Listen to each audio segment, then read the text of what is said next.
Hello दोस्तों, स्वागत है आप सभी का आपके अपने YouTube चैनल जिज्ञासा इंस्टीट्यूट में। आज देखें, छोटा सा पार्ट रहेगा कि मुगल कालीन चित्रकला से संबंधित कुछ धरातल रहेंगे जो मुगल कालीन कला में प्रयोग किए गए हैं। तो प्रमुख धरातल आज बताए जाएंगे जो काफ़ी ज़्यादा इम्पोर्टेंट रहते हैं। धरातल के प्रकार कौन कौन से रहेंगे और उनके प्रयोग, आयातित निर्यातित जो चीज़ें हैं और उनकी जो विशेषताएं हैं, तो ये सारी चीज़ें आज बताई जाएंगी जो मुगल कालीन चित्रकला से धरातल के रूप में संबंधित है। ठीक है, चले भाई। तो देखें, तो मुगल कालीन चित्रों में प्रयुक्त जितने धरातल रहेंगे सारे के सारे धरातल आज बताए जाएंगे यहाँ पे। तो सबसे पहले तो ये देखेंगे कि धरातल के प्रकार कितने रहेंगे। तो मुगल काल के चित्र धरातलों में प्रायः 5 प्रकार के धरातल प्राप्त होते हैं या प्रयोग किए गए हैं। कुछ भी समझ लीजिए कि मुगल कालीन कला में 5 प्रकार के धरातल प्रयोग किए गए हैं। देखेंगे कौन कौन से। तो नंबर 1 रहेगा कपड़ा, नंबर 2 रहेगा कागज, अगला रहेगा वसली और नेक्स्ट रहेगा भित्ति चित्र एंड नेक्स्ट रहेगा हाथी चित्र, हाथी दांत, मतलब हाथी दांत पर चित्र।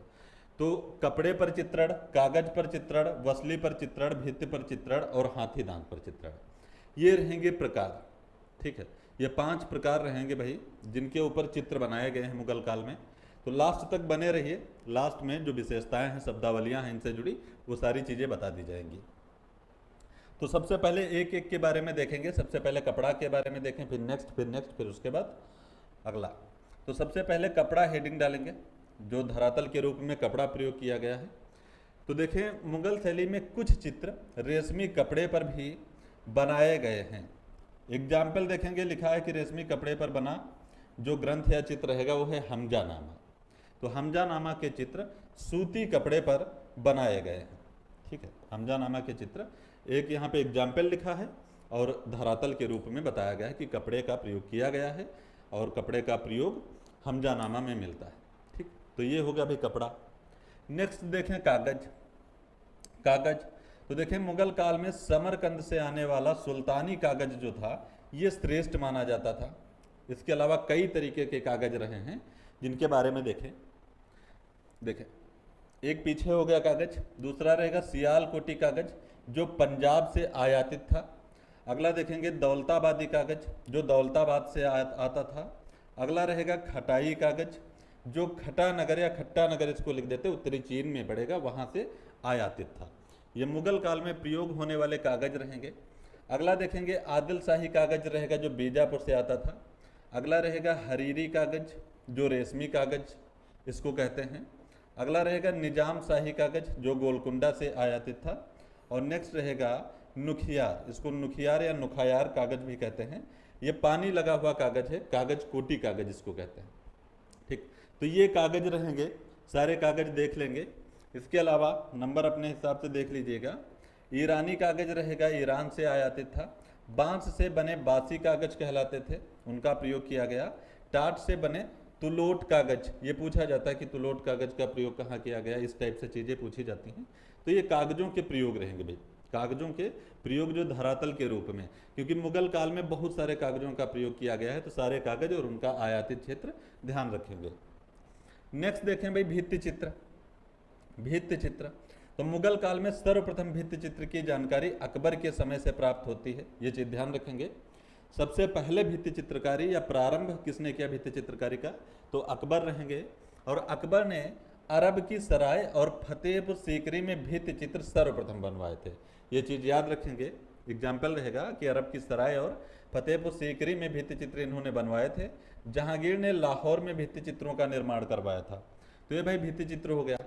नेक्स्ट देखेंगे अगला धरातल अपना हाथी दांत। हाथी दांत, तो हाथी दांत का सर्वाधिक प्रचलन यूरोप की नकल पर जहांगीर और शाहजहां के समय हुआ। जहांगीर के समय कुछ छोटे छोटे चित्र बनाए गए जो पहचान पत्र के रूप में बनाए गए थे। पहचान पत्र के रूप में इन पर जो है, पहचान पत्र के रूप में इन पर व्यक्तियों की इमेज बनी होती थी, व्यक्ति चित्र बना होता था। और ये जो पहचान पत्र के रूप में बनाए गए छोटे छोटे लघु चित्र, ये हाथी दांत और अभ्रक के टुकड़ों पर बने थे। तो ये चीज़ ध्यान रखेंगे कि हाथी दांत का प्रयोग जो रहा है जहांगीर और शाहजहां के समय बने चित्रों में धरातल के रूप में प्रयोग किया गया है। तो ये हाथी दांत हो गया भाई। अगला देखें वसली। वसली तो इसकी थोड़ी सी शब्दावलियाँ देख लेंगे। तो कागज की तीन चार परतों को आपस में चिपका कर वसली तैयार करते हैं। तीन चार कागज के सेट आपस में चिपकाए तो उसको वसली बोलेंगे। तो वसली उसको बोलेंगे या वसली तैयार करेंगे। इसको तैयार करने वाले को वसली हार कहा जाता था। जो वसली को तैयार करता था, कागज के सेटों को या परतों को आपस में चिपका के बनाता था, उसको वसली हार कहा गया भाई। वसली पर चित्रांकन देखें, ये थोड़ा सा देख लेंगे, वसली के बारे में है।